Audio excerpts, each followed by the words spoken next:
Good Tuesday afternoon, everyone. Welcome to GordonStateWeather.com and GordonStateWeather.blogspot.com, providing superior forecasting for the northern mid-Atlantic on Twitter as well. This is the afternoon video forecast discussion for the 14th of April, 2020.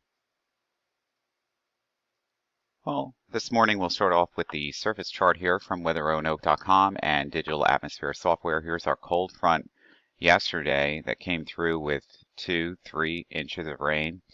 Tremendous amounts of wind damage to trees, utility poles, houses, you name it, boardwalks. It was a nightmare yesterday. It really was. It was a terrible, terrible day for weather in the northern mid-Atlantic. Lots of tornado reports in the south, the last 48 hours too, just too much. Want to move on from this. Anyway, high pressures over the Midwest right now, but we still have a couple of disturbances here showing up with precipitation here over, or some lifting here and precipitation over Pennsylvania, another band here over Kentucky, then back down to, let's say, Arkansas, and also into Oklahoma. So, and we have a couple of trough axes here still in the northwest flow. As we see, all of our winds are now out of the northwest. So these troughs are approaching the region. And if we take a look at the satellite imagery, this is a low-level water vapor, you can see that we have some mid-level clouds streaming in across Pennsylvania into northern New England. Here's a second batch here. Here's another trough here. Here's another trough here. And here's the new storm system diving into the western United States and the upper plains where they've had snow, and if more snow is expected, they've even had snow down in here over the last 48 hours too. All this dry air is in place here. Here's the old frontal boundary, and there's showers and thunderstorms already getting going across northern Florida, and that's the major concern for today. Nationally, that is. And when we look at the national mosaic here, all the precipitation in the upper Midwest is very light and spotty. This is probably a lot of ground clutter, but there's a new storm. There's some precipitation here with upslope here. But here's one trough here, here's another trough here, here's another trough here. So, you know, and the wind flow is still from the southwest aloft, even though the flow from the surface is out of the northwest. So we still have a couple of disturbances here in the northern flow here before high pressure over the Midwest makes its way into the East Coast. So it's not dramatically clear. It might have been this morning when you got up, but that's not the case. Now, this is definitely convection here as it makes its way from the Gulf into the Panhandle here, into northern Texas, northern Florida rather, and then out over the Atlantic. This is really the main concern for precipitation today. Most of this is not even reaching the ground here in the New Jersey, New York City metropolitan area. So with the visible satellite over the New Jersey, New York, Philadelphia, I-95 metro area this morning, we see a thickening of clouds with a southwesterly flow because high pressure isn't here yet. Now, this is the flow aloft, but notice back here underneath this upper level flow of mid and upper level water cloud cover that's moving into the area. If you look closely, you can see the cold air advection coming in right behind it underneath with these puffy cumulus clouds underneath it. And so, you know, you got lots of clouds around the area for this afternoon with breaks in between here and there. We'll do temperatures in a minute. iWeatherNet, yeah, severe storm browser. Here is the lightning and the thunder along the old frontal boundary with thunderstorms here over the Gulf region into northern Florida, and there's been some wind reports here with wind gusts about 45, 50 miles an hour. There's a stream of upper level moisture that's just streaming in ahead of these disturbances here in the northern plains. We've had some snow across the upper Midwest here, Lake Huron, Lake Michigan.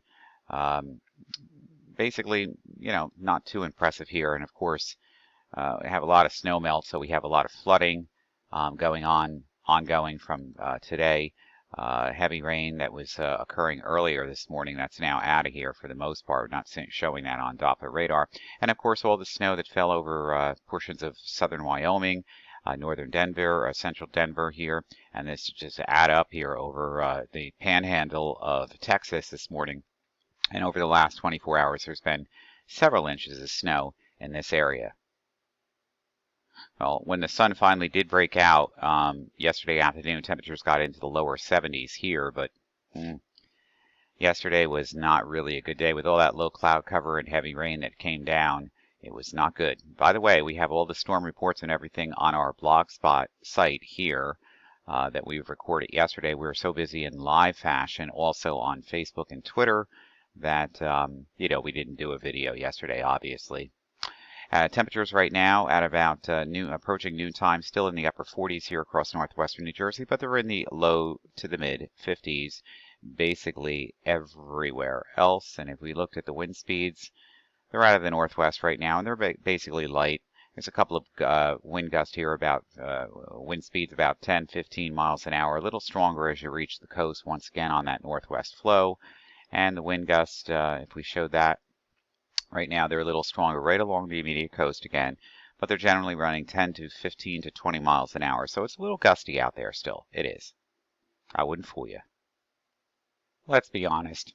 I really don't have it in me to do this today, but I'm doing it anyway, as I'm doing other things around the house and, again, waking up with anxiety, waiting for a check to come that never comes in the state of New Jersey.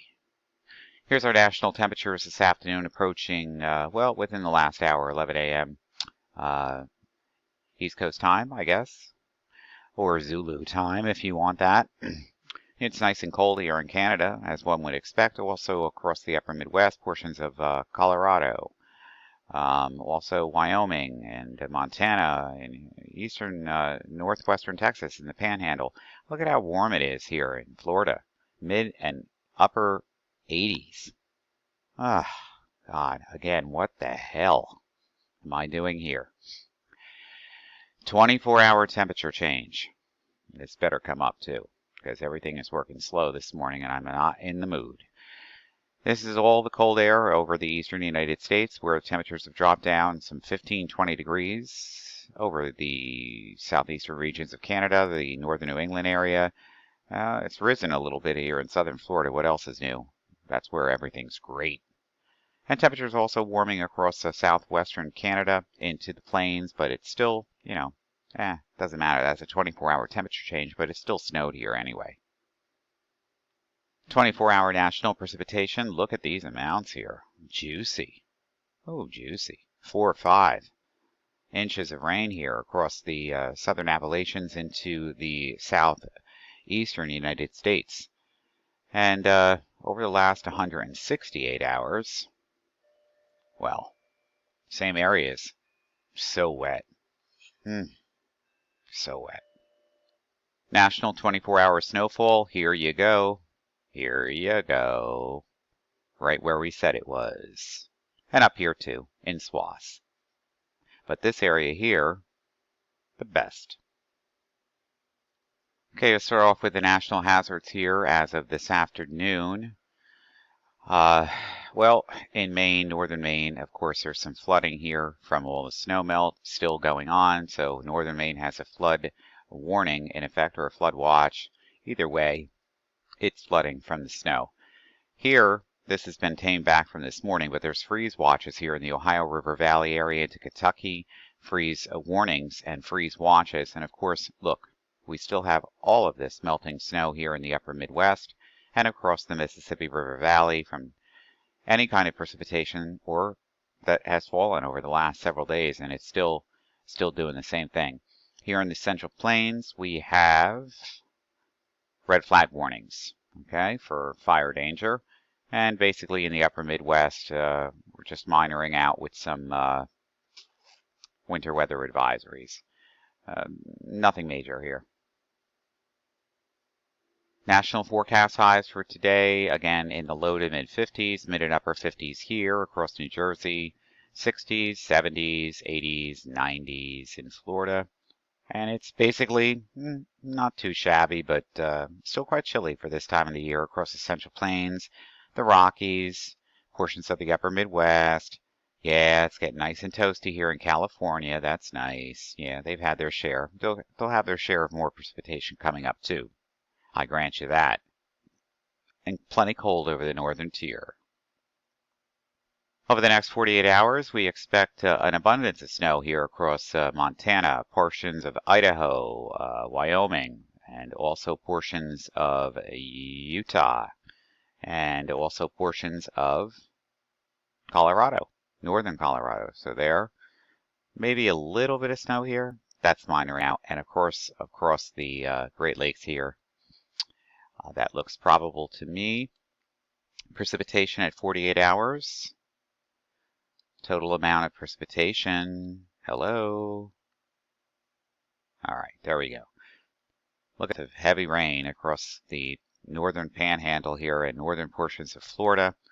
Again, from thunderstorms and the old frontal boundary, you can see that streak here. And maybe just a little bit here, a little bit there. This doesn't look too impressive to me at all. This area, of course, with all the snow, will equal this in liquid form. And from the National Phenology Network, the Spring Leaf Index anomaly through April 14th, you can see that we are well ahead of schedule by about some 15 to 20 days. And that's expanded now into western Pennsylvania, up the Hudson River Valley into Massachusetts. This is the leaves on the trees. Okay, that's not the plants that are blooming. And the anomaly here for we have a lot of things that are blooming here in northern New Jersey and the New York City metropolitan area as well. You know, shrubs and beautiful flowers. Okay. But the anomaly here is still showing that we are 15 to 20 degrees ahead of schedule for this time of the year. Focusing in on the blend of the National Weather Service's database for the next 10 days. This is a blend from the model guidance and the National Weather Service digital database. We can find that today's temperatures, again, below normal in the low to the mid 50s across the region. That doesn't change too much tomorrow. In fact, with a couple of troughs coming through, as we showed you, temperatures will be in the upper 40s to lower 50s tomorrow, so even a little chillier tomorrow than it is today. That will continue during the day on Thursday, especially over the west and northern sections. And basically, it's still below normal. That's it. Friday, still below normal, upper 40s, low 50s as those troughs pass through. You get to Saturday, mid 50s again. That's still below normal. You get to Sunday, things begin to warm up back into the upper 50s and low and mid 60s across the region. This looks good to me. Monday looks even better. Upper 50s again, maybe a couple of troughs here passing through again in the northern stream. Low to mid 60s everywhere else. That's Monday. Tuesday, another trough comes through, upper 50s to low and mid 60s. So we're near to slightly below normal. Then by next Wednesday, it looks like things warm up, upper mid 60s to around 70 in the Washington, D.C. area again. And by the daytime hours on the 23rd of this month on Thursday, it looks nice. 60s to around 70. Well, we'll finish this up today. Just want to do it with the northeast view of the NSET model, the NAM model guidance. And again, a couple of troughs coming through. Here comes some showers across the region late tonight, early tomorrow morning. Again, this is not very impressive. That trough access pass off the coast. We have another one coming in from the west and northwest here. And again, it's showing some snow in the higher elevations, especially on Wednesday night, early Thursday morning. And the National Weather Service was considering, in their hazardous weather outlook, a freeze watch for northwestern New Jersey for like this time period. Nah, not buying into it. Not buying into it. That goes out over northern New England. Here comes the next little trough in. I'm not impressed with this pattern at all. It looks quite boring to me. So continue to watch the blooming in your yard, because if you're waiting for, Publishers Clearinghouse to come to your door, it's unlikely. And the only thing that the Postal Service van brings to your door are bills, if you live here. For GardenStateWeather.com, GardenStateWeather.blogspot.com, Twitter, Facebook, and YouTube, I'm meteorologist Robert Smith. Have a great Tuesday afternoon.